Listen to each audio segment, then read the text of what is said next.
Yeah, welcome back to our second panel for this morning. We will take up basically where we left with the last panel, and this panel will also be dedicated to questions of paternalism. It's titled Educating Citizens, the Choice for Paternalism, and I hope that we will explore and maybe learn whether there is a choice for paternalism and what the challenges and limits of paternalism are. I'm very pleased to introduce our three wonderful speakers.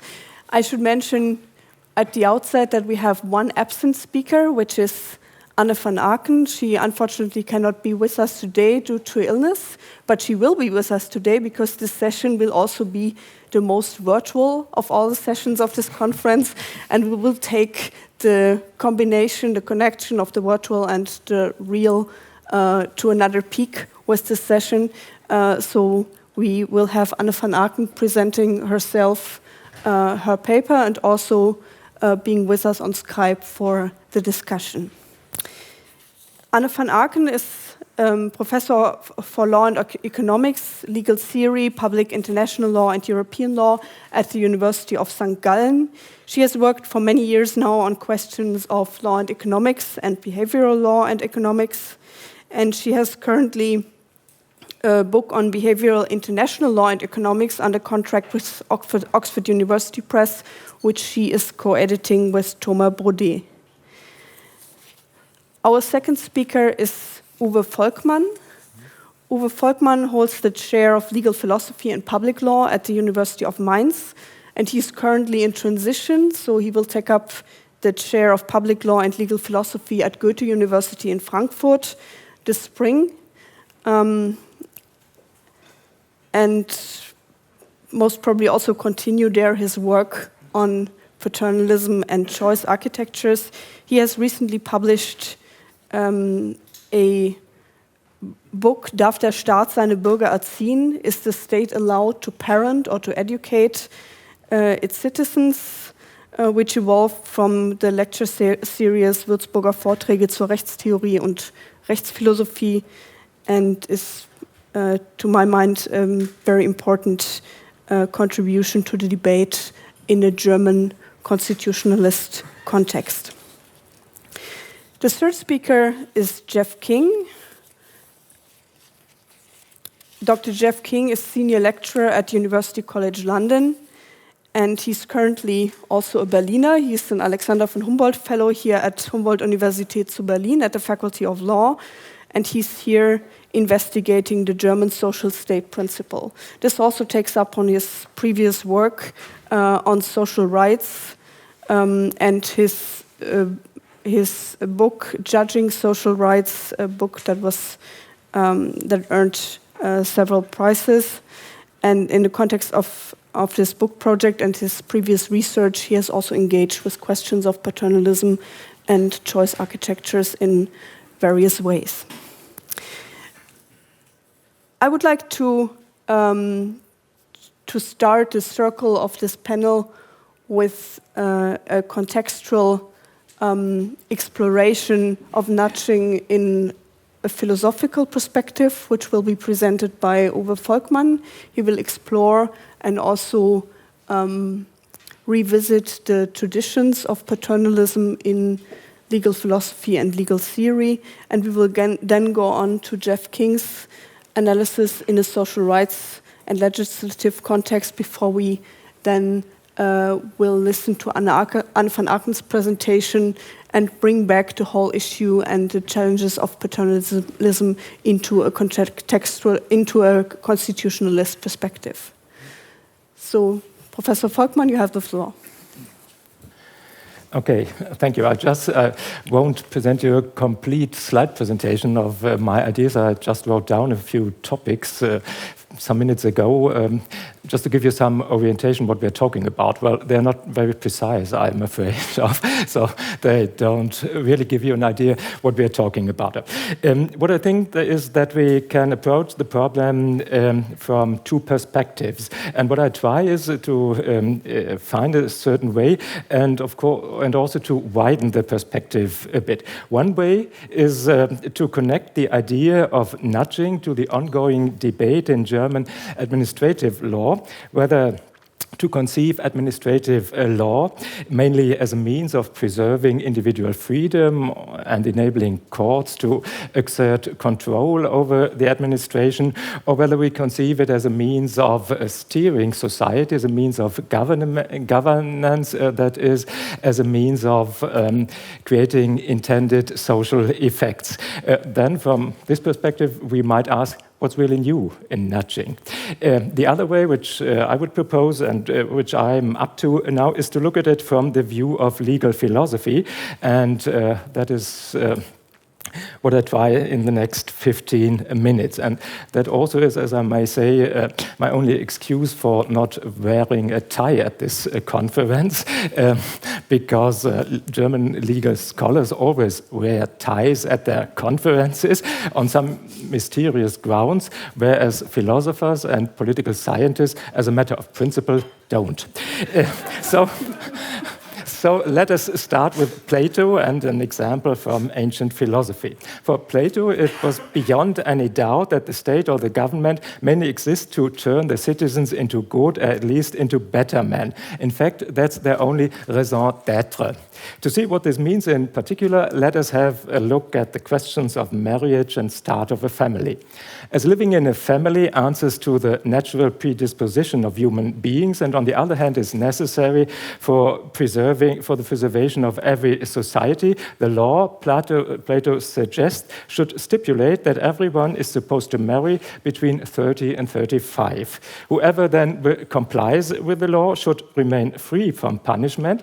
Those who don't comply and still live as a single after their 35th birthday should be fined on a regular and annual basis, so that nobody is given the idea that living as a single is more comfortable and can save you a lot of money, let alone all the quarrels and dispute going together with marriage. So the law guides citizens to their happiness and what is best for them, and this happily coincides with the well-being of the whole society. Now, many people nowadays would say, here Plato really goes a bit too far. But does he? And why? Let us consider a few examples from our times. My first examples, quite uncontested, are the traffic rules. Most people accept them nowadays, or accepted nowadays, that within villages and cities there is a speed limit of 50 kilometers per hour. But the attempt to introduce a speed limit of 100 or even 120 or 130 kilometers per hour on our national highways always raises a furious anger and is by the vast majority considered as an assault on individual freedom, although at least a moderate speed limit would even be better for one or another of its loudest opponents. My second example is the policy of anti-discrimination, which in Germany now is bundled in our General Equal Treatment Act. This, for example, now forbids that in private contracts people are disadvantaged because of their sex, their ethnic origin, their religion, or because of being homosexual. And this also has, when it has first started, being heavily criticized as a terror of virtue, as a new kind of Jacobinism even. My last example are the various measures against smoking adopted now by most governments. Some of these can easily be justified on the ground of the protection of others, especially the non-smokers. But really all of them? Look at the special cabins for smokers you can find at airports or train stations. Don't they look like transparent dungeons or vitrines where the smokers are squeezed in only for their own discomfort? And doesn't the sheer look of them, even in hard-boiled smokers, might raise the wish to abstain from smoking, to be free like all the others around? I could easily add a number of more examples, but I think we can leave it as that. So what is it that upsets people here, or at least the real liberals among us, and what is in it there that may let us speak of education? I think there are three features or moments which must come together. At first, it's an encroachment of what we can call the province of virtue or morals, and what exceeds a certain moral or ethical minimum of living together. It seems to belong to an older model of the state, an older understanding of the state as it has been formulated by Aristotle mainly, and I quote his classical expression of it. It is clear, then he said, that a state is not a mere society having a common place established for the prevention of mutual crime and for the sake of exchange. These are conditions without which a state cannot exist, but all of them together do not constitute a state, which is a community of families and aggregation of families in well-being for the sake of a perfect and self-sufficing life. The end of the state is the good life, and all these other things are the means towards it. So that seems to be long overcome to us. Secondly, what upsets us second is the attempt not only to try to regulate the external conduct of people, but also to change their attitude towards something in one way or another. That is, to modify their way of thinking. Maybe the best and, in my view, simply striking example is the anti-discrimination policy, as it is obviously not only intended to help in this or that isolated case of discrimination, but to establish a social climate where discrimination is a no-go and just doesn't occur anymore. Some time ago, this has been heavily criticized and condemned in a short article of our well-estimated colleague Christian Hillgruber, maybe the last living conservative among German legal scholars, who protested vehemently against it. And it was really an outcry. Not only he said that they changed the laws in favor of homosexuals and other perversities, they won't even let me think bad of it. And then we only can say, well, you've got the point. That's it. Third, and even more problematic it becomes, where the only or main objective is to protect individuals against themselves or from the consequences of their own decision. That, of course, is the problem of paternalism. But why is that a problem? Well, why is it at all a problem, and for whom? A problem it is mainly for the liberal state, which has as its basic principle the freedom of the individual, or as we may also say, it's a problem mainly for liberal political philosophy, which sees the only legitimate purpose of the state in the protection of life, liberty, and property of each individual. And actually, there are a whole number of crown witnesses we can resort to for this point of view, so to speak, the high priests of liberal political philosophy. If we look at their writings, well, it's really not that important.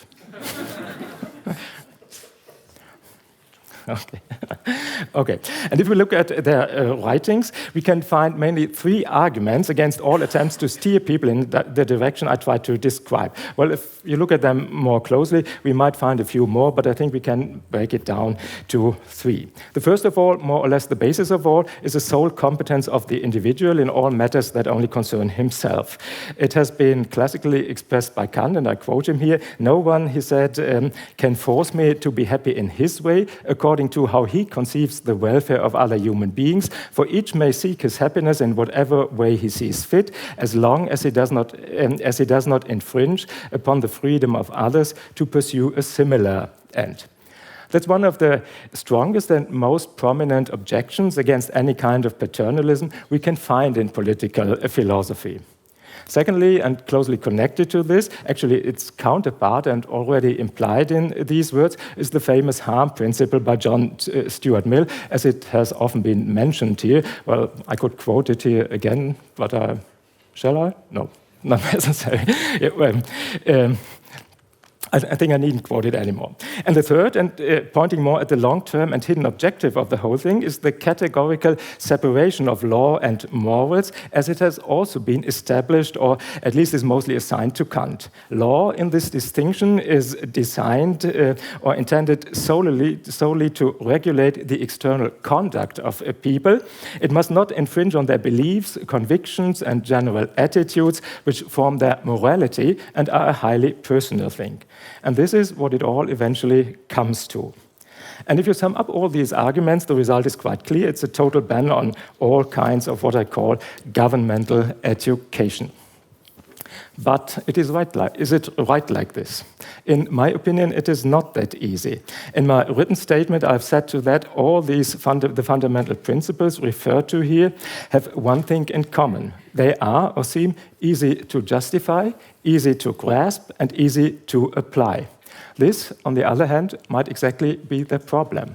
They are just the right tool for those, if we, as Schopenhauer once put it in his critique of Kant's categorical imperative, so they're just the right tool for those who are looking for an argument which helps to spare the pains of deeper thinking. So why are these arguments no longer helpful? What is there wrong in them, or why don't they match the needs of a modern society anymore? We can group these arguments, these problems, in two categories. The first concerning the implicit presuppositions of the concept, the second referring to the intrinsic problems of it. Let's start with the questionable presuppositions. Well, what are these presuppositions? I see mainly two. First, it's the connection with the idea of free choice. And most of this connection of the respective assumptions have been shaken, or at least unsettled, from the many findings and insights of behavioral economy, demonstrating that our choices are by far not as rational as we think they are. Some of these insights may not be sufficiently proved yet, some may be contested, but there is such a number of examples which I just found striking. I often recognize myself in them and think that is exactly the way how I would have acted in respective situation. Well, you of course might be smarter, but the insights fit perfectly for me. And as Sunstein has shown in his, at least in this respect, remarkable book, we are already surrounded by choice architectures which in one way or the other influence our behavior or even guide our decisions. They are not created by us, we just come upon them, and often enough they are created by powerful economic actors who are not interested in increasing our autonomy, but in increasing their own profit. And of course, all of this can be disputed, but it is definitely not enough to act as if nothing else had happened since the 18th or 19th century. And it's also not enough to say, well, the concepts are just counterfactual. That's trivial in a sense. Every norm is counterfactual in one sense, but every norm has to stay in contact with the facts. Otherwise, it loses its basic underpinning. Look, for example, the phenomenon of smoking. Most people, if I look at my own son, who's 19 years old, don't smoke so because of an exertion of autonomy. Most of them have started smoking because everyone in their peer group did. My son maybe because his parents were against it. Maybe this was another reason, I don't know. Or look at obesity. Last year I happened to be on a workshop on public health. That's a new movement in the social sciences, and it was quite interesting for me. And of course we might say that everyone is free to eat what and as much he wants. But if it is true, and I don't see how this can be seriously disputed, that there is a significant number of obese people in lower classes than there is in upper classes, we cannot pretend anymore that obesity is just a result of an individual decision or of a free will. It is a class problem then, and it has to be named as that. And this also reduces life expectancy to a massive extent. And if you see it like this, it is a shame, a scandal of social injustice we somehow have to cope with, or against which we have to do something. But there are also some implicit presuppositions on the other side of the battlefield concerning the role of the state. All the classical principles of liberalism stem from or were developed in a time where the main function of the state was to preserve individual life and property, or as we may also say, to maintain public safety and order. But the role of the modern state has changed since then, and it has changed fundamentally. What we observe over the last centuries is an expansion of state functions in nearly every field and in nearly every respect. The modern state has, as Dieter Grimm once put it, taken on a global, not sure if I translate it right, but I try. The modern state has taken on a global responsibility for the generating of wished-for conditions of any kind. They care for social justice, they care for economic growth and prosperity, for the environment, and so on. And eventually, and as a consequence, this means that there are no principal restrictions on the legitimate goals a government can pursue. And even paternalistic goals are not completely ruled out, and consequently, the German Federal Constitutional Court, in his younger jurisdiction, is explicitly formulated that it is a legitimate concern of the general public to prevent people from inflicting a major harm to himself. That was in a decision concerning organ donations. And parallel to that, we observe for a long time a diversification of the means to achieve these goals. The classical liberal state, which restricted itself on maintaining public safety and order, only acted in the ways of command and interdictions. That is, in an imperative mode. More you don't need when you want to stop people from doing harm to others. And that is exactly what the harm principle is suitable for. But it is no longer suitable for the manifold techniques of soft governance like information, incentives, recommendations, modifications of context, etc. Here it is hopelessly primitive, or at least by far not complex enough. So at the end, it all comes down to the question of a proper relation of means and ends, and from here to the principle of proportionality, and from here, in most cases, mere nudging isn't really a problem. So let us come to the more intrinsic problems, our second group. The first refers in particular to the harm principle. Just let me call to mind the most obvious of it, that is, in my opinion, the definition of harm. Mill, if you look at his other writings, more or less wanted to have it understood in a narrow sense, which permits government to act only to protect the physical integrity of others. Actually, most of his examples turn on this point. But we are far beyond this now. Let us alone look at the numerous laws against racial, ethnic, or gender discrimination, which all imply an understanding of harm that also covers immaterial rights like someone's personal integrity, a general right of equal concern and respect. And we can even include collective goods like the environment, as in one respect or another, everyone is somehow connected with it. I don't want to dwell on this much longer, but only want to point out that when we understand the harm principle like this, the pretended easy-to-grasp principle becomes a bit fuzzy or vague at this point. And finally, the liberal theorems are more or less based on the assumption that we can draw a clear or at least distinguishable line between the matters that only concern a certain individual and those that concern others. Many speakers have already pointed out that there is no such line. Again, this seems to me belong to the classical view of a liberal society where everybody lives in his own house and garden with a fence around it, as Marx has put it in his critique of the Human Rights Declaration of 1789.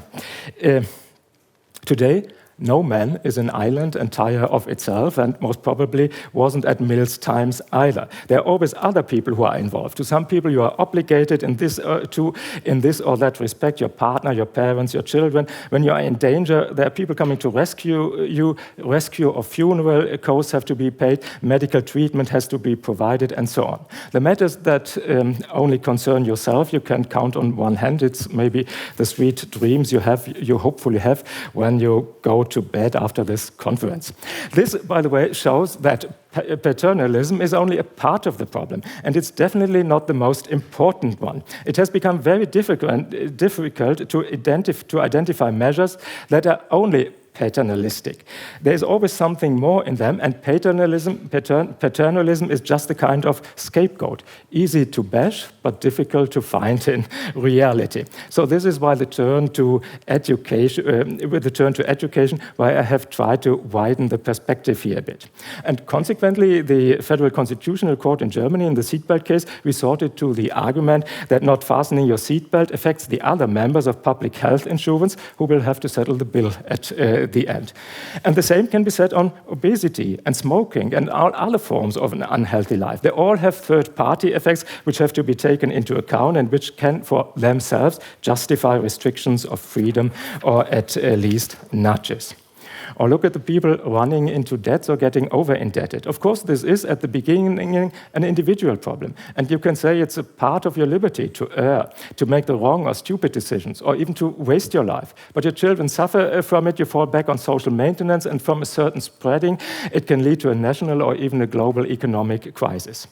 And from here, we can go back to the problem of family founding or marriage we started with. Of course, marriage and family foundation are at first an individual decision.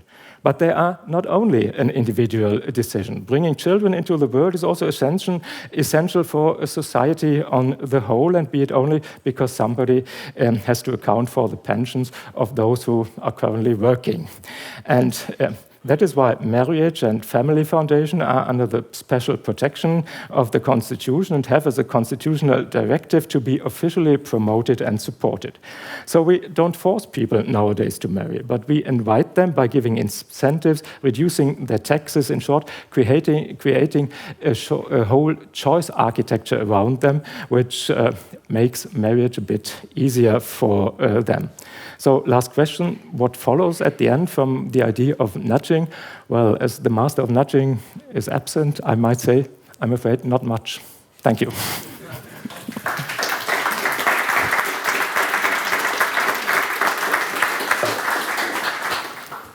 Thank you very much for this broad sketch, which allows us also to contextualize the idea or the philosophy of libertarian paternalism, which we will now examine in a bit more detail. Jeff King will share his concerns with the philosophy of libertarian paternalism, in particular the concern that it may be too liberal, and he will explore Kastanstein's claims in consideration of a few areas of contemporary social policy. Jeff, you have the floor. Thank you very much. Now, I tend to agree with Cass Sunstein's view on a lot of matters. In fact, if there were a Sunstein party in constitutional theory, I would have a low number, actually. But unfortunately, his biggest and most influential idea is the one that I disagree with the most. I'll start just by making a point about what I agree with in nudging. I agree, above all, that nudging is compatible with any defensible idea of liberal autonomy. And I especially agree with what I regard as the undeniable claim that nudges can often actually enhance our autonomy in unregulated markets, the empire of caveat emptor. Now, my concern comes from the other direction, which is that it is too libertarian and not too paternalistic. Unless we forget, libertarianism is bad. Now, if we value our current regulations on seatbelts, bicycle and motorcycle helmets, smoking, gambling, usury, alcohol, drugs and medicines, then we all ought to be very concerned with what we find in this idea. To me, the crucial issue that's raised by this book, or these sets of books, is the following. For social and economic policy, what should be the role of mandatory non-waivable regulation, which I'll call mandates, Sunstein calls hard paternalism. This includes taxes and civil penalties, not just criminal law coercion, or waivable optional default rules and warnings, what he calls nudges. Now, my conclusion is that nudges are better than nothing, but contrary to the leitmotif of all of his books, mandates are almost always better in any social policy of any importance. And there is little in the idea of liberal autonomy that constricts mandates. I'm going to elaborate this argument with four, I think, relatively clear propositions. The first is that the justified domain of nudging is harm to self. This is a small policy space. Secondly, when I say justified, I mean the arguments in favor of nudging apply to harm to self. That's a fairly small policy space. Secondly, nudging is widely adopted outside that sphere in a way that I think is nefarious. Third, mandates are more effective than nudges in most cases. And finally, autonomy rarely precludes mandates. So I'll go to the first. We know that Sunstein is seeking to qualify Mill's harm principle, and that principle says that when society attempts to interfere with our liberty, they're likely to get it wrong, and his main justification is the epistemic one, that we know our own interests best. Well, we know that the behavioral psychology insights have shown why that is misguided. But all of these arguments, and Mill's as well, are directed against self-harm. The expression libertarian paternalism makes it clear that is where the arguments are logically connected. And the problem that's been noticed by a number of others here, and has been noticed by Mill scholars many times, is that the line between harm to self and harm to others is notoriously difficult to identify. We've had the example of seatbelts, we can take the example of securities regulation, and we can take many others, including national insurance. I want to move the debate on slightly because liberals who tend to endorse the Mill principle have an answer to some of these. They say, well, why don't we let people opt out or waive the society's duty to rescue them when they either smoke too much or they don't wear a seatbelt or they don't wear a helmet? They can tick a box somewhere. Well, the traditional response to this is that actually society has a duty to rescue these people, and it's a non-waivable duty. And so when people act recklessly, they're free riding on the fact that we are ultimately actually going to help them. So they're imposing a cost on us. It's a harm to others. That's the first answer. The liberals come back, though, with a rejoinder, well, let those people insure themselves. Let's have a special insurance regime applying to motorcycle helmets, for instance. And that is where the debate is now, is if someone were to waive the protection of society and insure themselves so no costs were imposed on others, could we not really just characterize it as pure harm to self? I think it's complex to set up an insurance market like this. It's complex to have waivable rules in any complex market, but I think we should bite the bullet. I would say hard paternalism is still justified in these cases, precisely for the reasons that we help people not harm themselves too much. That is a kind of conclusion I think Gerald Dworkin comes to as well. Other philosophers like Joel Feinberg have said, no, well, it's still imposing psychic costs on us, psychic harms, and therefore we should treat it as harm to others. But you can see, in light of these debates, just how small the sphere of harm to self is, actually. Now, the second problem is that there is a tendency to advocate nudging outside of the sphere of harm to self, harm to others. So in Why Nudge, Sunstein repeatedly refers to texting while driving and fuel standards as appropriate areas where nudging is appropriate. In fact, one of the chapters of Thaler and Sunstein's book is called Saving the Planet. Now, there are a lot of third parties living on planet Earth. Now, yesterday, and in his book Why Nudge, Sunstein said that actually the fuel standards were 80% concerned with saving consumers money. Well, that fact, if it's true, and not an artifact of the cost-benefit analysis, condemns to me what they're doing. The Environmental Protection Agency should be protecting the environment, not consumers. And of course, the best way to do that, as we know, is to raise taxes on fuel, which nudges consumers to get cheaper cars. Lots of studies showing that that's the case. Now, but if Sunstein, whose politics have seemed fairly good so far by social democratic standards, and this book and this nudging idea is supposed to help us regulate the market, I think that was the original idea. But if he's liable to keep so long a leash on nudging, then what are the real neoliberals are going to do with it? My fear is the exact same as Christopher McCrudden's. They will use the idea to avoid effective forms of regulation, and they'll favor nudging instead because it offers the image of action without coercively regulating businesses and taxing citizens. And for different but related reasons, I fear ultimately social democrats might start opting for nudging because they'll say it's politically possible or it's not harming anyone.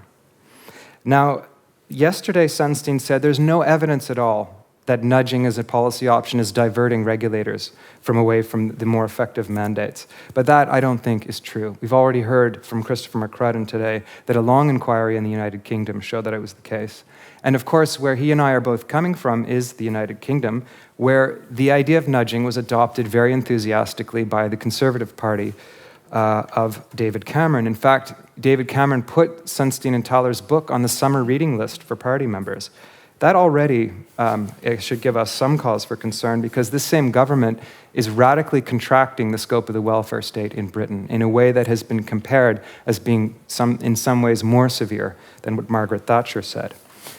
But we don't only have to point to the fact that it's this government as well as Mike Baird's government in New South Wales, a person who was an investment banker for 20 years before he went into politics.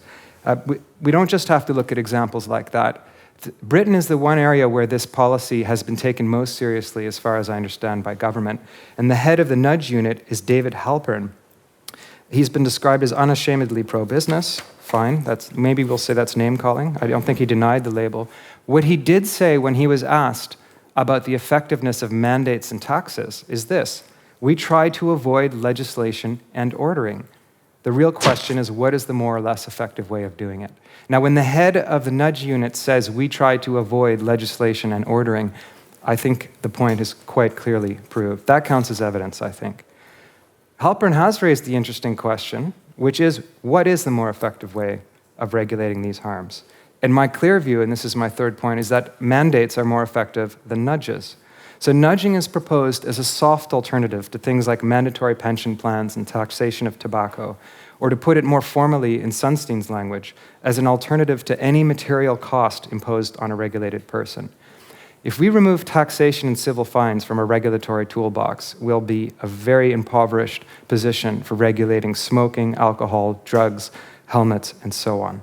In most of these cases, and these are all the traditional examples discussed in libertarian paternalism, we're not talking about paying your fines by being reminded by a text message. This is big policy, and they're the traditionally discussed areas. If we let go of taxes in these areas, the results would be catastrophic because mandates are vastly superior to nudges in this area. I'll take one, smoking. So the International Tobacco Control Policy Evaluation Project reports regularly on the comparative efficacy of health warning labels on the one hand and on taxes on the other. And it minces no words in saying that taxes are clearly the most effective tobacco control method. And that's over and above their revenue-generating implications, which they can help support treatment for smokers. Let me compare a little more specifically. Warnings in this study led to an average of between 10 and 15% of smokers in wealthy countries to give up a cigarette at least once, okay? I wouldn't call that an earth-shattering effect. I support warning labels, of course, okay? But let's compare. The American Lung Association reports that a 10% increase in the price of cigarettes reduces consumption among adults by 4% and among youth by 7%. Now, given that we're generally increasing the cost of cigarettes by 200, 300, 400%, that's a massive difference. If you look at tracking prices of cigarettes and smoking rates in a graph over time, you'll see as soon as the price goes up, the usage comes down. It's almost like a perfect X. You'll see the same thing if you look into the science regarding seatbelts, helmets, alcohol, fuel standards, consumer protection.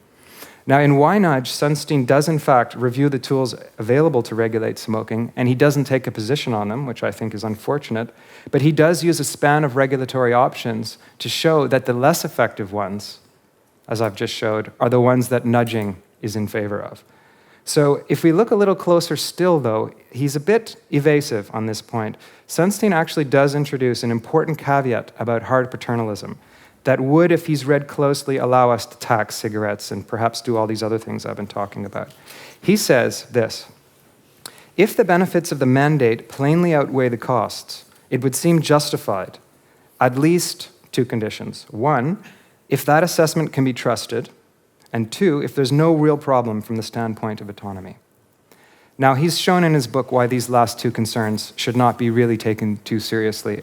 If anything, if we have anyone to fear with smoking, it's the companies, not the government.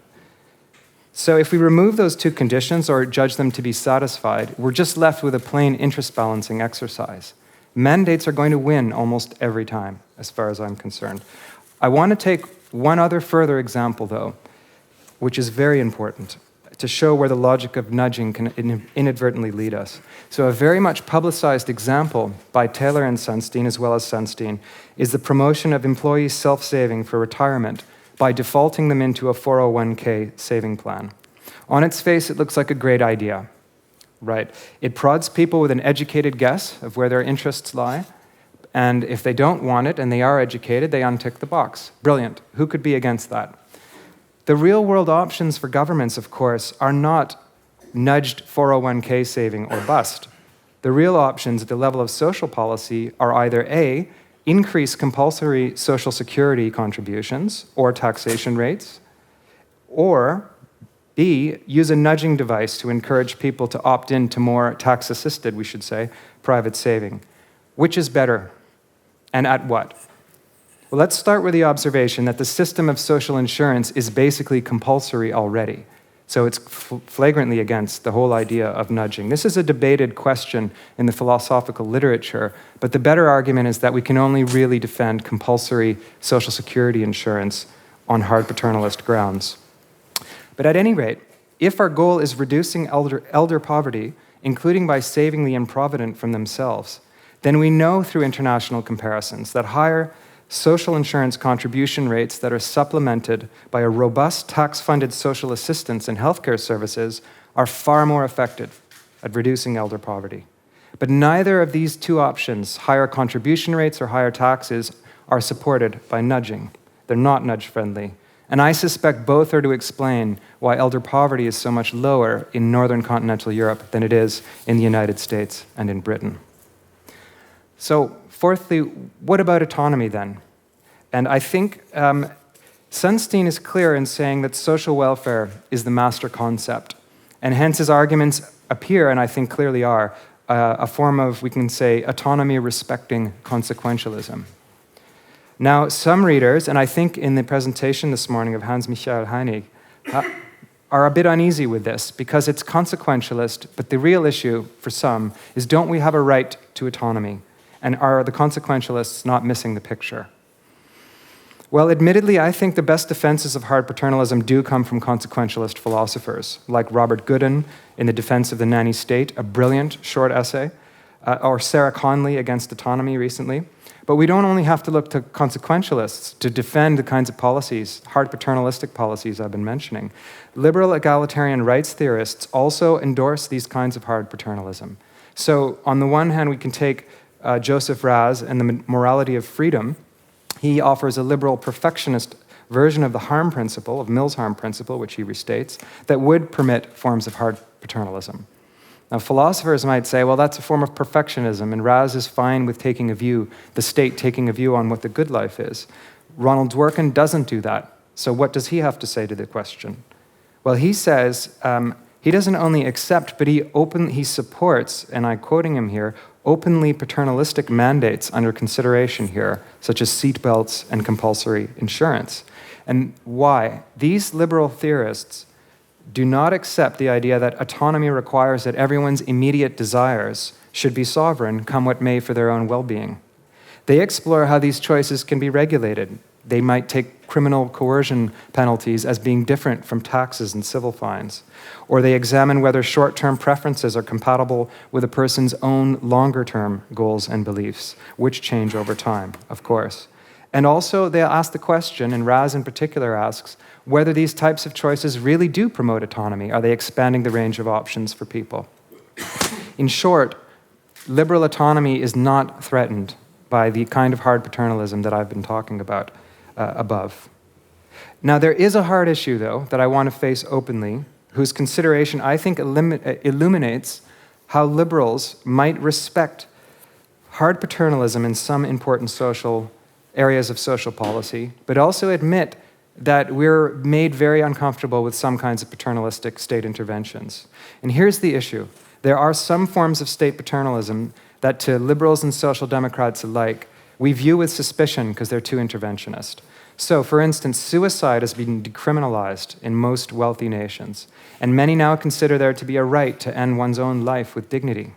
Many abhor laws telling women they may not wear the hijab in public, or they abhor laws that would force a Jehovah's Witness to accept a life-saving blood transfusion.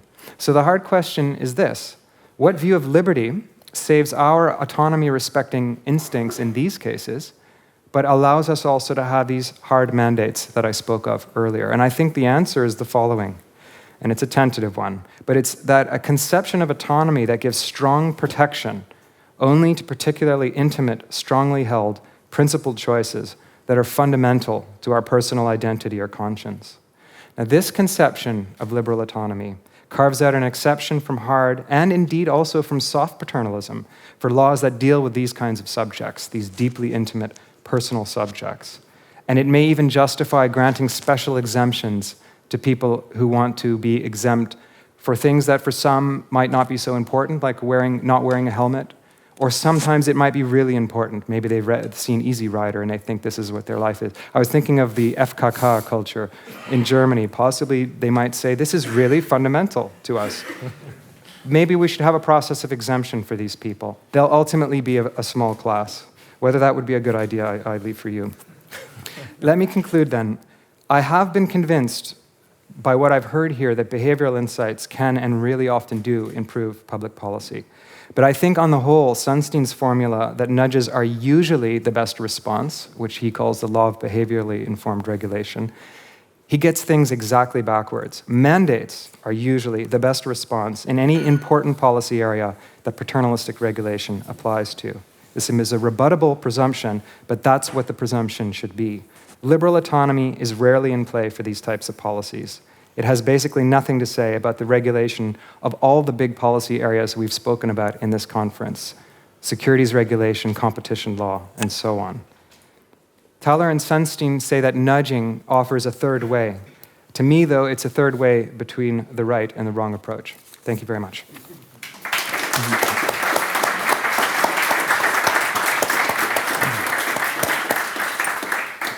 Thank you very much for this pointed critique, which also draws heavily from the British experience and also has, in that sense, illuminated our treasure or our convolute of cases which were presented during these 2 days.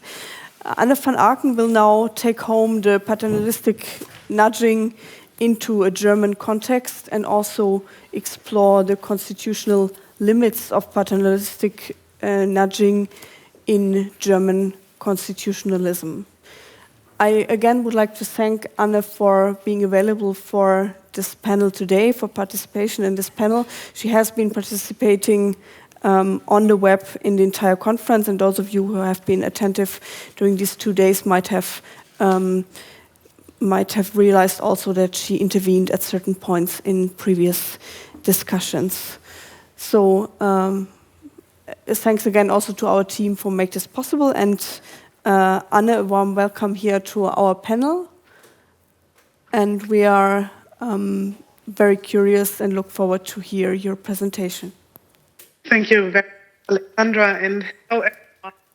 Can you hear me? There are some shifts, but I think it should work now. Okay, that's perfect. Okay, sorry for this voice from the dark in any case, and many thanks for the invitation to the organizers in the first place, and even more so to accommodate me virtually this way. I'm really sorry not to be there due to illness, but I followed the presentations and discussions with great interest online, and I've already learned a lot. I have 2 remarks up front and 1 puzzle.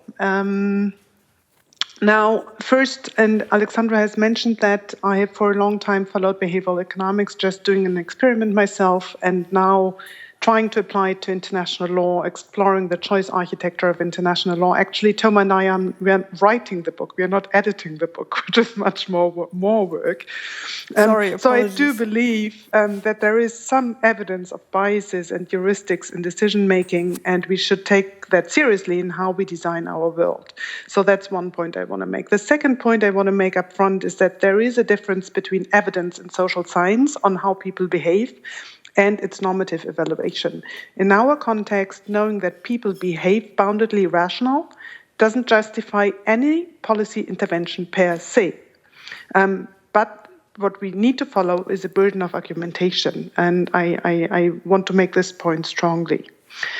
Now, let me come to the puzzle, and that's also the motivation. And for those of you who know me, that I'm not such of a doctrinal lawyer, it explains to you why I'm taking quite a doctrinal direction in this talk. And what puzzled me was that although the property rights of firms potentially infringed by nudging measures are dealt with in more detail, in great detail actually in the literature, as well as by national and international courts and tribunals. Just think about the tobacco cases, but the same things happened with the soda, Bloomberg soda, that was basically the firms. The potential infringement of the nudgees, of the rights of those being nudged, is totally, and was for a long time, totally neglected in the discussion.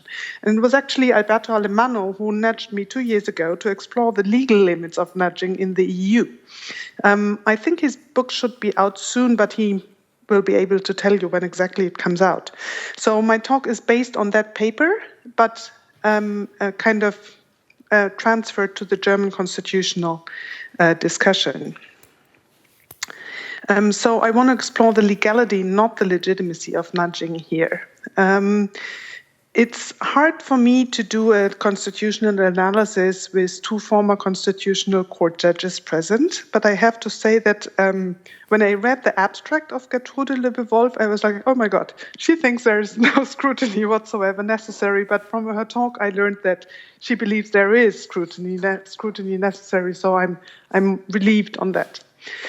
Let me turn to my talk, and if you would like to put up the slides, that would be lovely. What I try to do in my talk is basically try to put a lot of those aspects which we have discussed during the last 2 days in a constitutional frame. And what I would like to do, I think if you have the first slide, that would be lovely. The overview slide. I know I'm okay. The first question I would like to ask, and I've said that in the discussion before, the first question is a nudge paternalistic or not? I think that is the first question, at least when we want to judge the legality of a nudge. And I'm still puzzled, as I said on Monday, or asked on Monday, why this distinction is so often not made when we talk about the different nudges. And that leads me to the second question I have, and which I would like to explore. Is a nudge a nudge? Is a nudge a nudge a nudge? Or no, not? And I would believe, no, all those nudges are very different, and they're very different means of debiasing. So as Cass Sunstein has said, we need to go to the context and into the details in order to be able to judge the nudge. That's my last step, and that is where the constitutional scrutiny comes in. Next slide, please. As I remarked, I think this distinction between paternalistic and non-paternalistic nudges is crucial. So, as has been said before, the traditional philosophical definition is that a paternalistic measure is for the individual's own sake. So, for example, if you would say we ban smoking, as Jeff has just said, generally we prohibit it for the sake of the smokers. That's a paternalistic nudge, or even a mandate. Same thing concerning the little pictures on the cigarette packages. Now, the other type of nudges is about externalities, public goods, welfare, public welfare.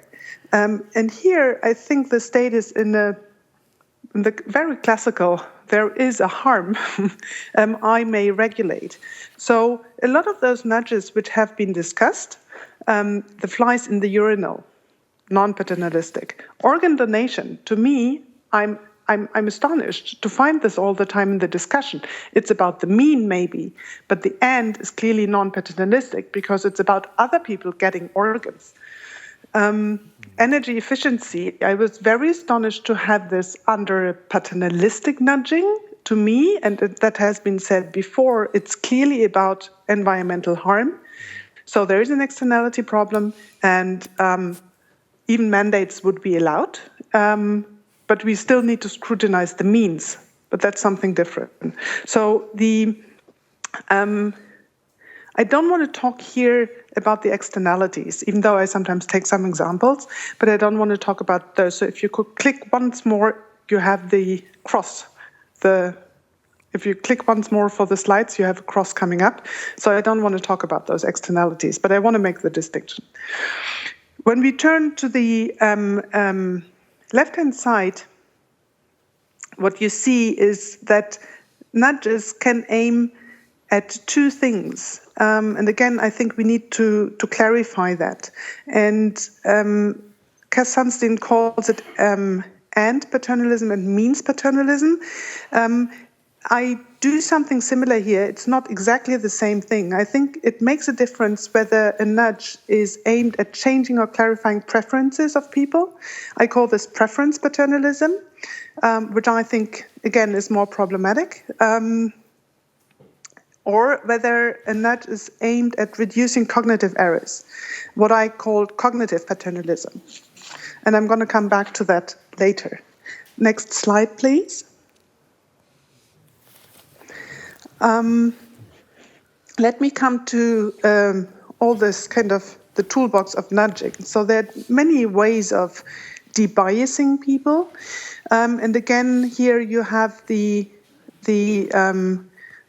question of what is the aim, what is the target? Is it the preference of the people, or is it cognitive errors in pursuing, which people make when they pursue one's own ends? And if we go back to the mill example, once I give the information that the bridge is not good and that that person, the wanderer, might die when walking over it, but he still wants to do it, I have to have him go. So that's something different, okay? So when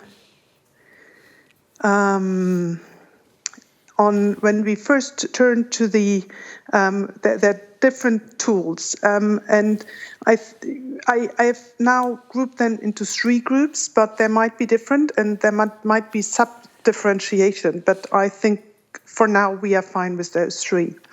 We have discussed a lot about the invisible manipulation. So nudges which are invisible to the individual. I act on a certain thing, but I'm not aware about it. And I think Christopher McCrudden has made it very clear that that is also a human dignity problem. That clearly goes for nudges which play only on emotions. And I would argue that we also have to group into this a certain way of when nudges activate social norms, and they make people feel bad about something, even though they're not aware why exactly they are feeling bad about it. Now, my really preferred type of nudges are what I called isolated stop signs.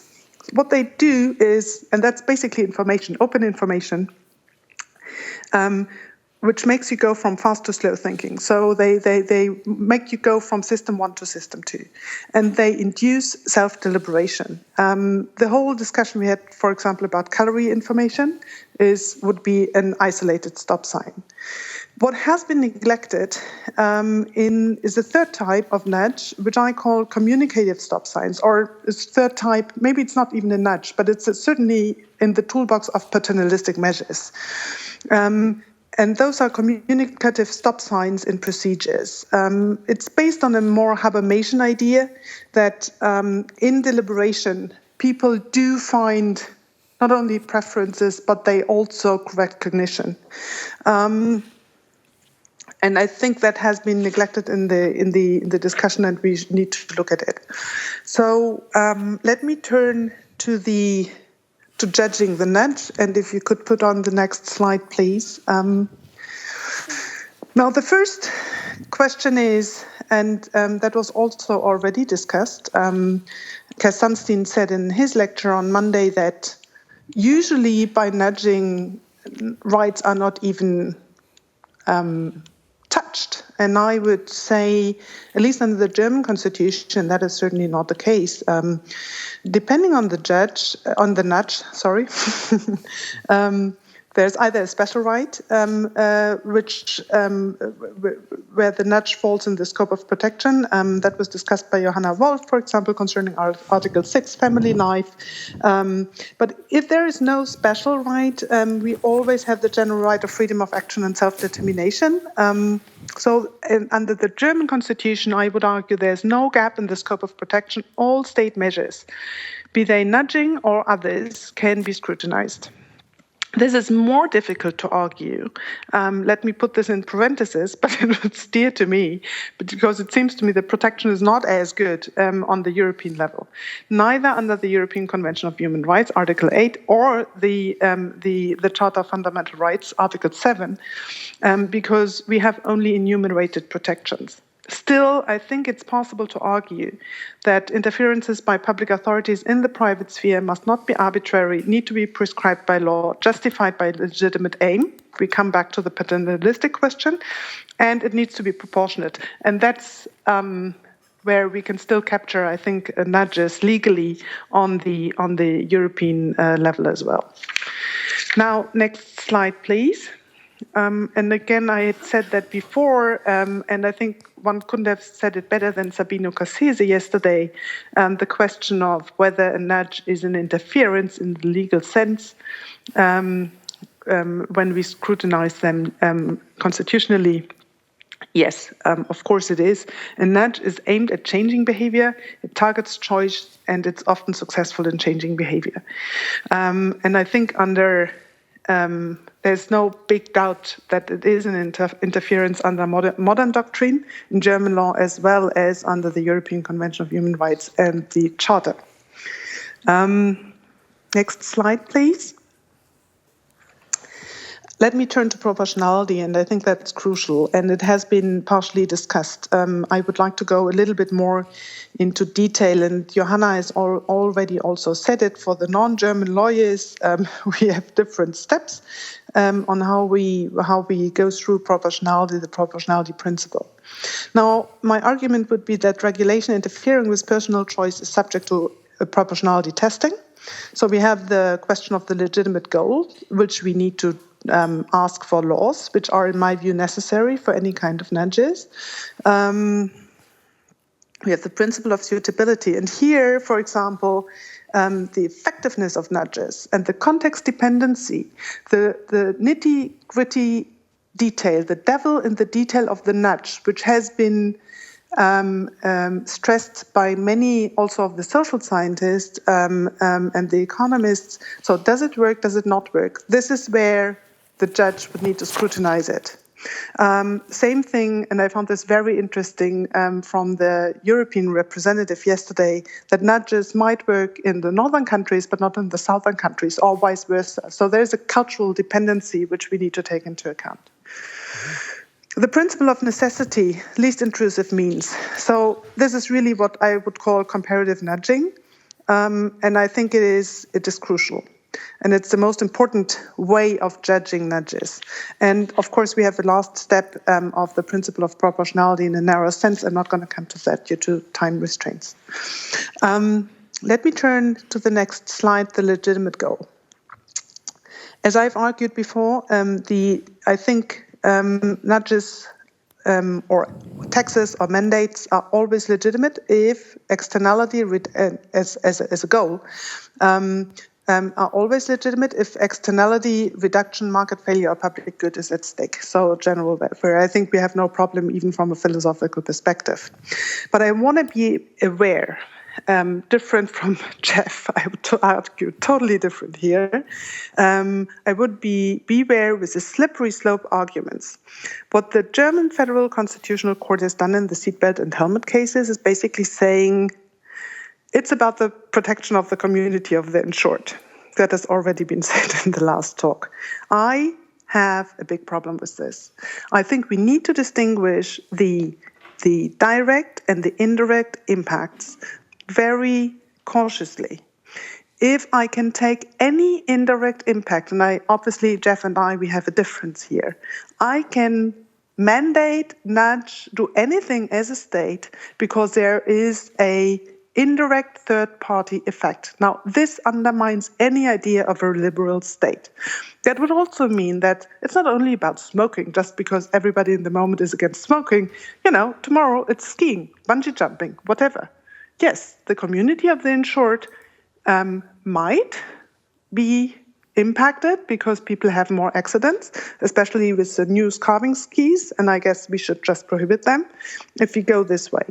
I think we need to be very, very cautious because if we go this way of indirect third-party effects on the community of the insured, there is no constitutional limit to any kind of paternalistic action. Now, I think, and that has been discussed, the problem with paternalistic nudges, the argument depends much on the moral philosophy you follow, and I think Uwe Volkmann has put this greatly, even though I don't agree with him in some of the results.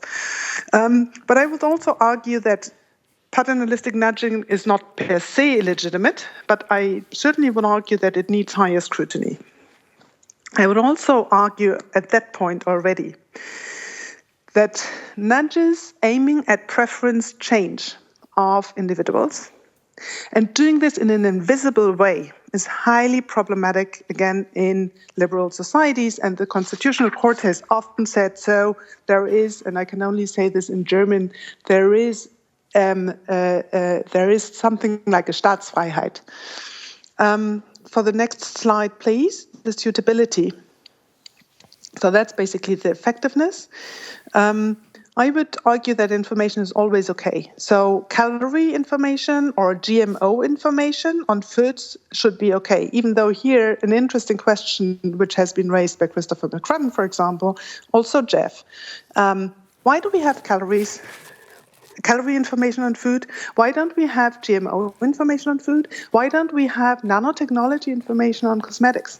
So that's a political economy question. And again, I think we need to be very careful here to say that calories are okay if we talk about the preferences the state is setting here. I would argue, for example, if there is a set of preferences the state should have, the calorie information provision is not that important, because every child knows that chocolate has more than an apple. But if it's about GMO and nanotechnology and information which I can't get otherwise, I need it as a consumer. So if the state has a duty of protection, it has a duty of protection, Schutzpflicht, in the moment the individual is not able to protect itself. That is where the duty to protect comes in. Now, still, coming back, information is always okay. It targets usually cognition, and it helps to make better choices. Again, beware of too emotional framing and manipulation here. Invisible manipulation, I would argue, is unsuitable, especially for preferences, because there's a problem coming in with autonomy here. For cognitive errors, it's also problematic because there are no learning processes. And it was yesterday in the very beginning,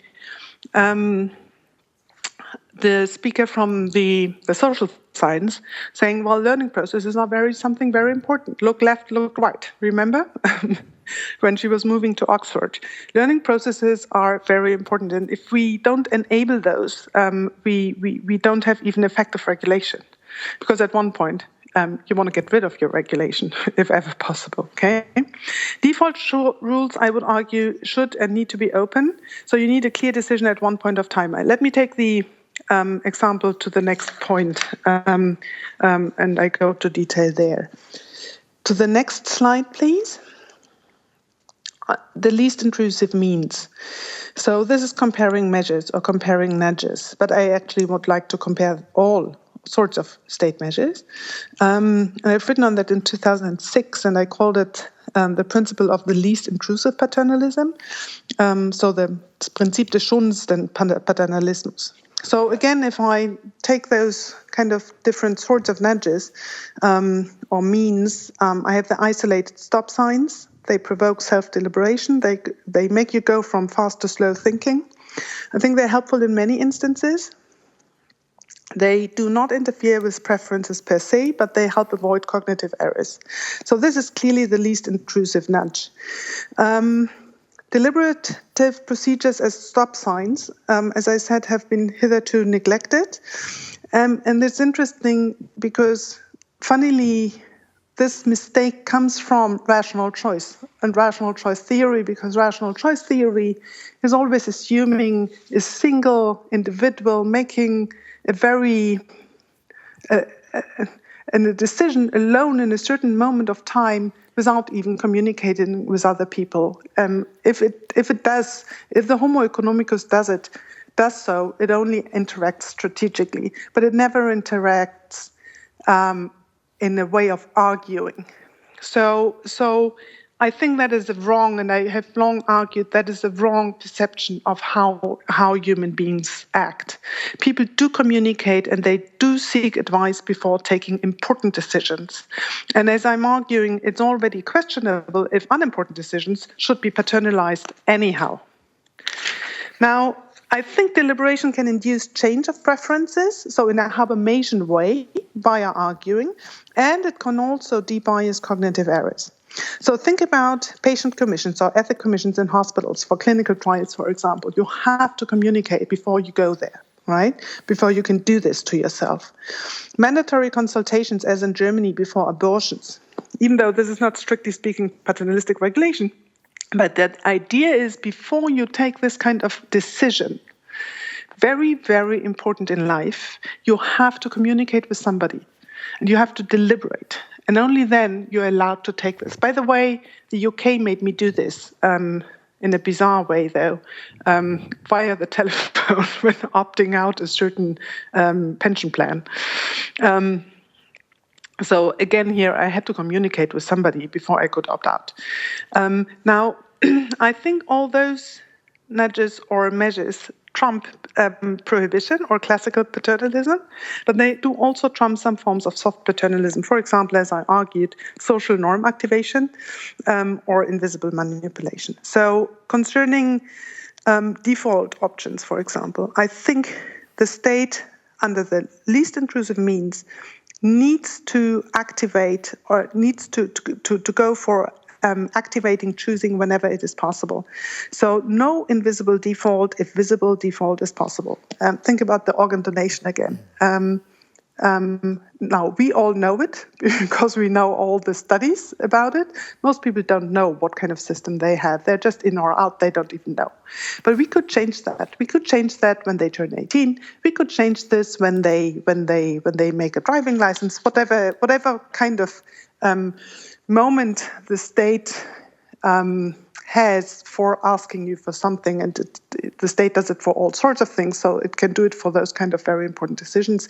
Even more so if organ donation can lead to, as we just had in Germany, medical, let's say, mistakes. So this is not an unimportant decision. It's a very important decision, and I think it merits active choosing. So let me conclude, if you go to the next slide, please. I think we should be careful with a brave new world of nudges, especially lifestyle nudges. And I selectively disclose that I'm a child of the 70s, and the 70s probably have been the most liberal in the European sense decade which we had in the last hundreds of years. So I'm framed in this way. I have to admit it. And reading Brave New World when I was about, 20 or so, it's still in my mind. The burden of proof, in my view, lies heavily on the regulator when nudging, more so if paternalistic nudges are at stake. The use of invisible nudges and the use of social norms is highly problematic in any case, I would believe, due to Staatsfreiheit, for example. And I think nudges can be used, but should not escape constitutional scrutiny. And to conclude with a thought of Wilhelm von Humboldt, which I am surprised has not been mentioned until now, even though he has written a wonderful little book on the Versuch, die Grenzen des Staates zu bestimmen, an attempt to draw the boundaries of the state. And he has said something, and I put this very provocatively: a state which treats its citizens as childs will only have children. And I think we need to be careful about this. And let me, again, as a last word, and I'll stop here, put this in a broader frame.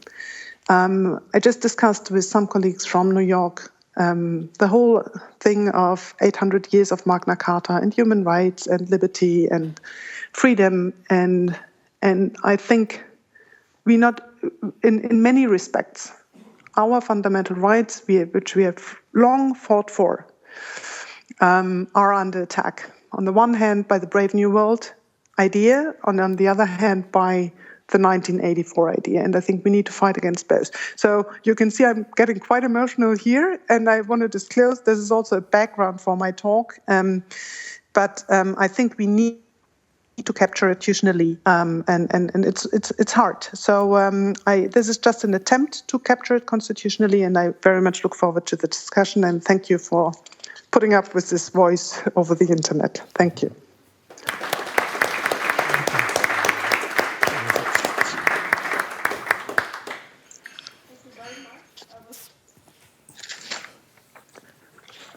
Thank you very much. I was probably too hesitant to nudge too intensely the speakers to limit themselves.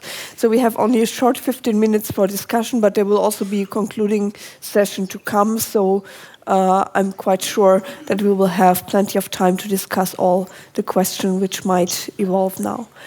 So the first question, Isabel Feichner.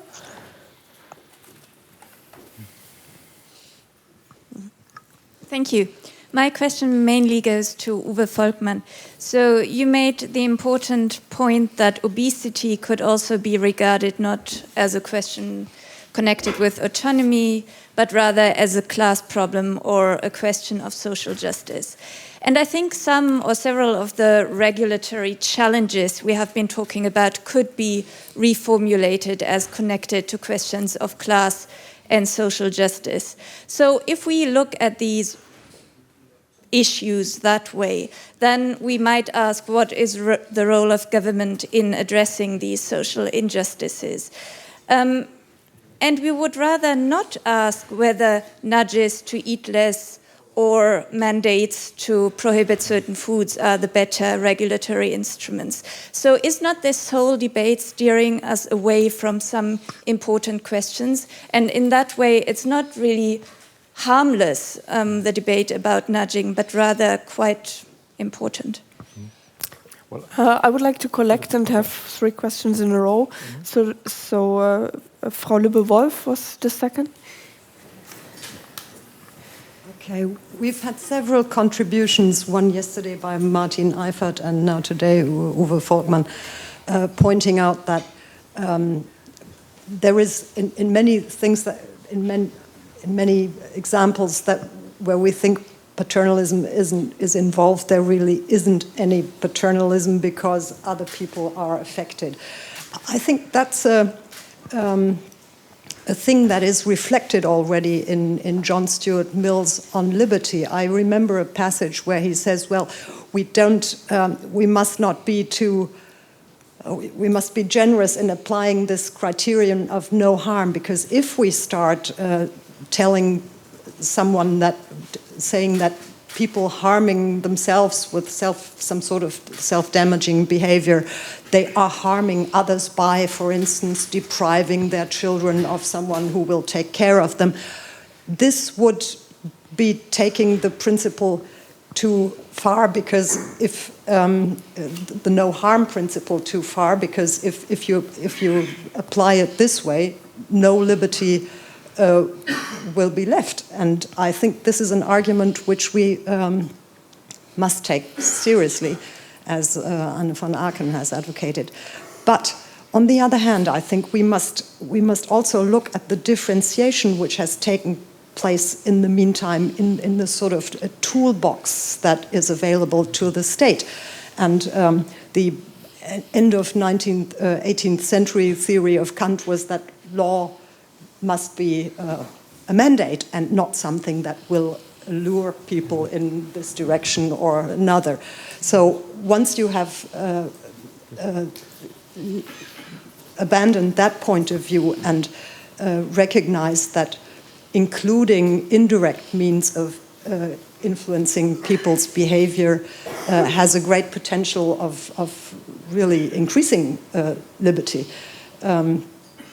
And now we see that there is not only the choice between mere information, as in Mill with the bridge, as in the bridge example, but a ban. But also we might tell people you can cross the bridge if you have life insurance so that your children will be taken care of or something, you know. And just it may modify the way we look at paternalistic interventions when we say, okay, it is an issue of liberalism to let people smoke if they want to, but still, because there is also an aspect of social interaction there, that it is appropriate to have certain not so invading means and not to apply a total ban on smoking in private homes, for instance. So I think you could graduate legitimate interventions and become less principled about the whole issue in terms of saying, well, that it is no business of the state whatsoever dealing with self-damaging behavior if it is self-damaging only. But you might say that there is always some connection with the community as a whole, and we might react to this with softer means. Herr Kirchgessner. Two remarks. The first two, indirect third-party effects. I would totally agree with Anne van Aaken that we should be very careful to take into account this. In economics, we distinguish between monetary and real external effects. And monetary external effects are, of course, indirect effects on third parties. But that's the function of every market system. A market system can only function if we allow new products, and new products has a negative impact on the producers of old products. So whenever we would take into account any of these effects, then I don't know then our society breaks down.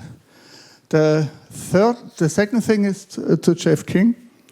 I totally agree that to prevent smoking, cigarette taxes are on average better than nudges. But if you have too high cigarette taxes, you get a black market and you have all the criminal side effects. And therefore, we are limited in using these tax measures. And if we are limited in this respect, don't then have nudges an additional role, even if we are not so confident that they are very effective. May I invite you for a first round of responses? Maybe Uwe Volkmann first, and then Jeff and Anne. Well, just a short answer to Isabel Feiner. I fully agree. If we consider obesity and other phenomena as questions of class and social justice, there are definitely better means to cure it. And that's exactly the intention of the public health movement. They don't want to tackle the symptoms, but they want to tackle the causes for social injustice. And that's why they call for more social equality. So it's a kind of an old left-wing program, maybe just coming on a detour now, the detour of public health. That's the idea of the whole thing. But I definitely agree with you. But that, on the other hand, doesn't rule out that we do something against obesity too. Yeah. If we can't remove the causes, we at least can cure some of the symptoms. This is what I would say. By and large. And to Gertrude Wolf, I also agree with you that Mill has also seen a lot more things than I could present here. So he might be smarter than many of his interpreters or his followers. But you know, when I asked, for example, Cass Sunstein doesn't see it like this. I asked him yesterday concerning his example of informing buyers of a car about the energy efficiency of their car. Aren't there also common goods involved in this? And don't they easily justify this kind of information? And he said to me, and I hardly could believe it, no, they don't justify it. The only thing that justifies this intrusion is the interest of the person who buys the car, the own interest of the person who buys. For everything else, we don't have enough information. We don't know enough about the connections, about what causes the global climate change. So all these measures on this ground, he said to me, are not justified. And I think that's quite a different standpoint now. And this we have to take into account. And this also corroborates what Jeff says, that the problem of nudging does not come from the side of individual autonomy.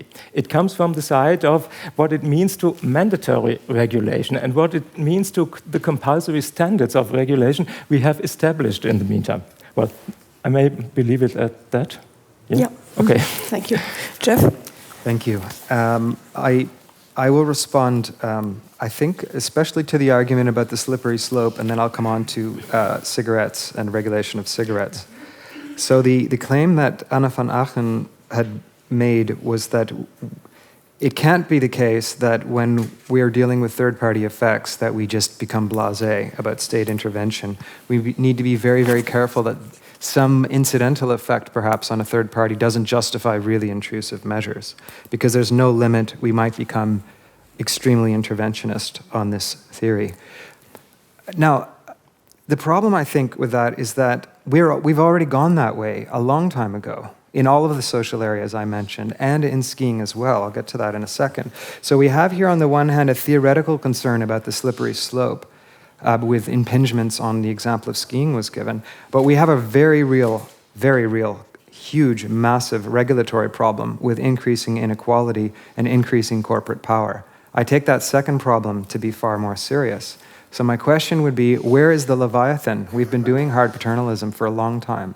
I don't think Leviathan is even remotely the problem of our time. And just to take skiing for a moment, when I grew up in Canada, there were no helmets, bombing or tucking was allowed, and we were all doing crazy jumps and tricks and so on, and putting our lives at risk. I just got back from skiing last week, and it's completely different. Everyone's wearing helmets, there's no tucking or bombing, no kids were doing dangerous tricks and jumps. As someone who's done both, I have to say I think the latter is a better situation. Maybe because I can't do jumps and tricks anymore and I'm not embarrassed by helmets. On smoking, yes, I'm glad we agree that taxes are better than nudges, and it's true. In my experience in Canada, again, that's where the problem of contraband cigarettes really took off, in the entire international experience of taxing cigarettes, because we had Aboriginal reservations and we brought the policy in very early in the early 90s. Even high school kids were predominantly smoking smuggled cigarettes. Some were enterprising about it as well. But this is studied, this phenomenon, and it's tracked, the amount of contraband, and people have adjusted policies to deal with it. So the current tax policies we have been designed in reflection on this problem, and I think they still are more effective than warnings alone, which I also support. Okay, thanks. Anne? Well, thank you. I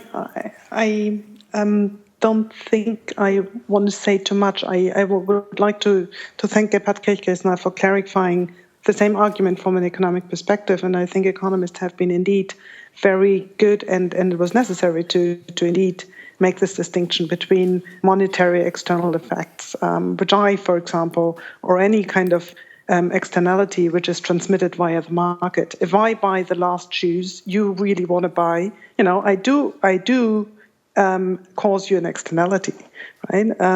Same thing with prices. And if we take those into account, we have no way of distinguishing harm done and non-harm done. And the problem is the same in the legal discourse as in the economic discourse. Concerning the skiing example, I think, just if you want to go to the cause, it's really, I think, about we have ever more ski accidents, right? So I did the same as you did, Jeff, when I was a child. Now the skiing accidents, as I'm told, is because of those carving skis. So it's not about asking people to put on helmets to protect themselves. It's if you really want to do the causing harm principle, then we need to prohibit carving skis, because people are unable to ski in a good way. Or we need to ask them, yes, maybe even myself, or we need to ask them to make something like a driving license, as we do with cars. Okay, thank you. I have 3 more questions on my list. I would ask you to keep your questions really as concise questions and to abstain from any extended comments. So I have Lars Klön, then the gentleman here on my left, and Michael Heinig. Thank you. 1 or maybe 2 questions for Uwe Volkmann, just because he doesn't wear a tie. Okay. I think there are 2 links between education and behavioral law and economics, or behavior economics. The first is that education might be the cure prescribed by behavior economics. And the other is that learning is an argument against behavior economics. So I take Cass Sunstein's argument that the state nudges when even when the state does not regulate, and apply it to education. Would you think, or do you think it might be an argument that even if we don't educate, that's a form of education, meaning we expose citizens to the rough world without nudges, having at least an implicit plan that they'll learn and avoid those mistakes, isn't that a form of education too? If so, wouldn't it be better to just plainly educate them, openly educate them? Thanks.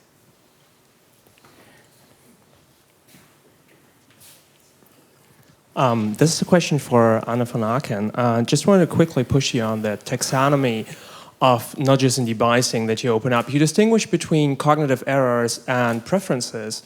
And you say, for example, as to the stop signs, that those stop signs wouldn't interfere with preferences per se. Now, you put the per se in italics, and maybe with good reason. I just wanted to push you on that just a little bit, because I think that if you look at the data, obviously along the lines that Gill mentioned yesterday, information is not harmless, and the lines are really blurry between perceptions and preferences.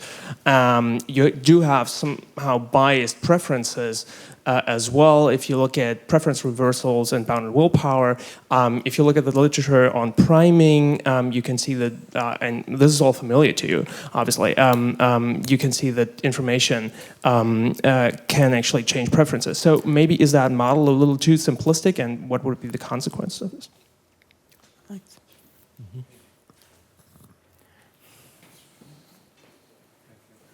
I have a question and a short remark for Uwe. Maybe you present it as that what we in German would say is you spilled the baby with the bathing water. Or I can put it really hard, and I don't mean it in this way. All your arguments could be brought up by a representative of a Chinese or Iranian government, and that make me uneasy. My question is, if you abuse autonomy, why proportionality? I don't understand it. That was your main argument. We have this Proportionalitätsprinzip at the end. And how does it work if you have not a concept of autonomy in any way? And I will remind you that there are a lot of scholars who are in favor for normative individualism, who support and justify hard paternalism, as you said, and as Anne told us and presented us with a lot of differentiations, which are really helpful, I think. And they do it by the distinction between individual freedom and self-government, and they put this together and show how they intervene and how they are to separate and how they to link together. And I think this is the right way also to put third side effects in paternalistic concepts in the right place. It is a question of the limits of self-government.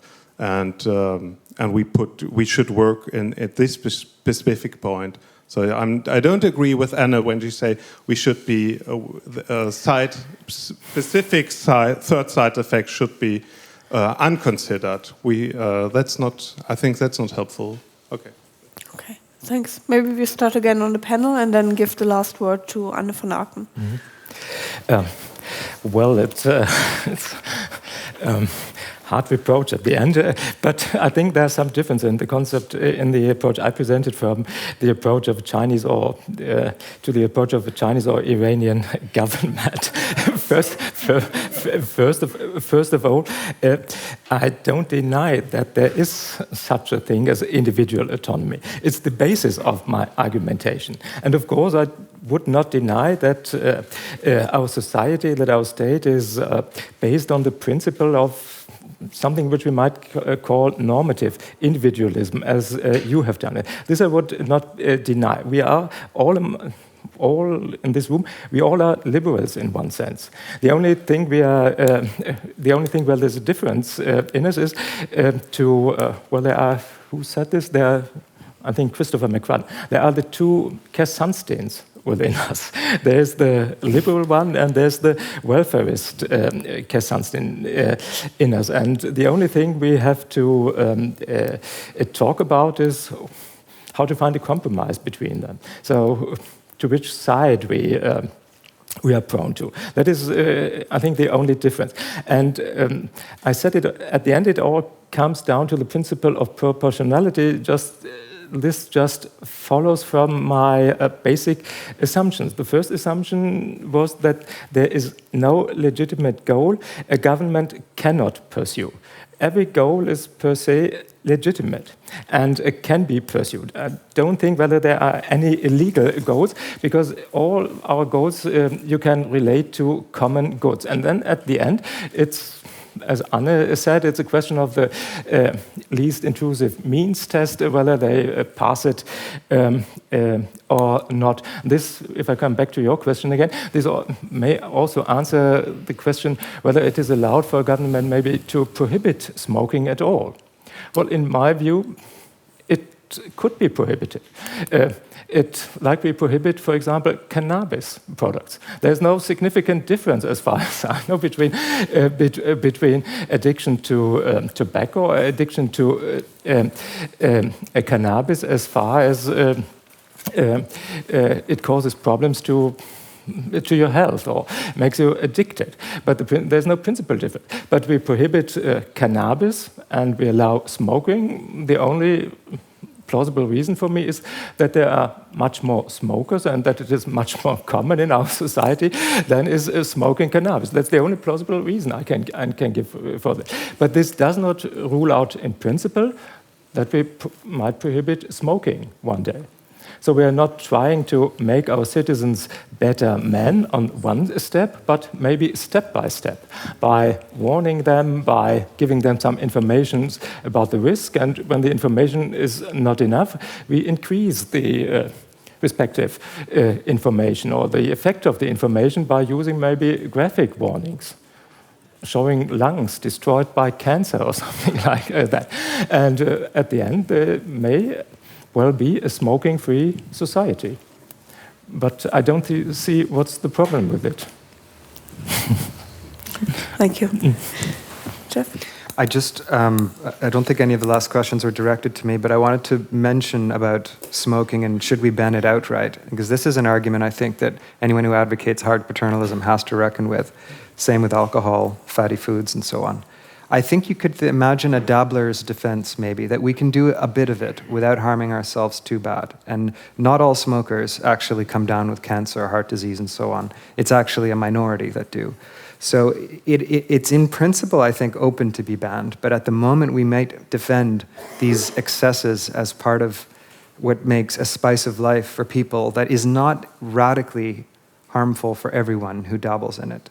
There is an argument for taxing it heavily so that we can compensate, and I think that's fully within the spirit of what you were saying. If we move over to those substances where the risk is extremely high, certain drugs, heroin, crystal meth, then the formula changes, I think, and the case for banning it completely changes as well. So that's how I would address the cigarettes banning question.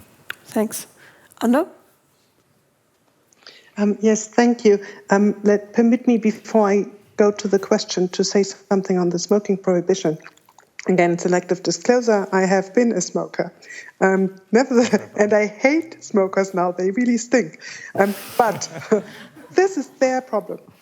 I do not same thing with fatty foods. Those might be indirect effects concerning the community of the insured. But as Gerd Kirchgeisner has said yesterday, if you really make the cost-benefit analysis, there's not even a welfarist ground of prohibiting smoking because they are cheaper, they die earlier, at least a lot of them.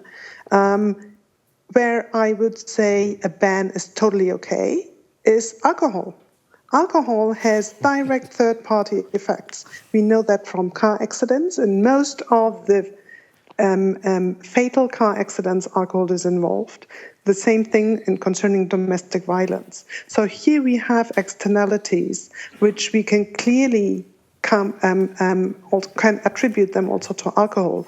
But usually, to tell you the truth, a smoker rather doesn't hit his wife if he has a cigarette.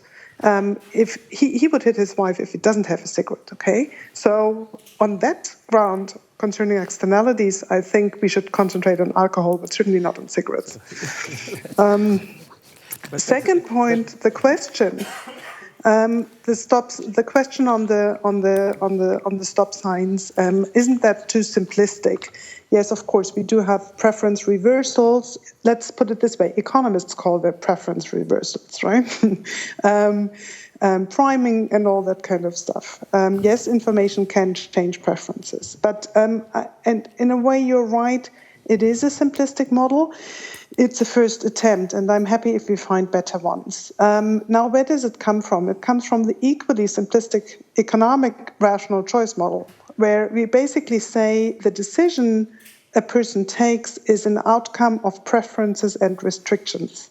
Now, when I make this distinction between the cognition and the preference, I would say, and here I'm still with the economists, the preferences are goals people pursue in the longer term. So that's different from the decision taken at a certain point of time. And this is where the priming comes in, for example, right? Or the manipulation. And it's also different from the restriction. So the cognitive restriction, not the external restriction like my budget or something like that, but the cognitive restriction I have as an individual, for example, when calculating probabilities. So it's an attempt to distinguish. And the reason why I want to distinguish is that I think that the aim of a state regulation trying to change my preferences, which might well even be well deliberated, or which are what I am, I find that much more problematic than helping me to correct certain cognitive restrictions and cognitive abilities, which you might or might not have. I hope that answers your question. It's an attempt to answer it, and I'm well aware that there are cases where it might not be totally clear-cut. Mm-hmm. Okay, thanks very much. This has been a real tour de force, skiing on slippery slopes, and I hope we can continue some of the thoughts and ideas in the concluding session. We are slightly behind schedule, actually not only slightly, therefore I should like to not only nudge but mandate you to be here and to reconvene at 2:15 for our concluding session. Thank you very much here on the panel. Thanks to Anne van Aaken for joining us here, and thank you in the audience for your inspiring and challenging questions.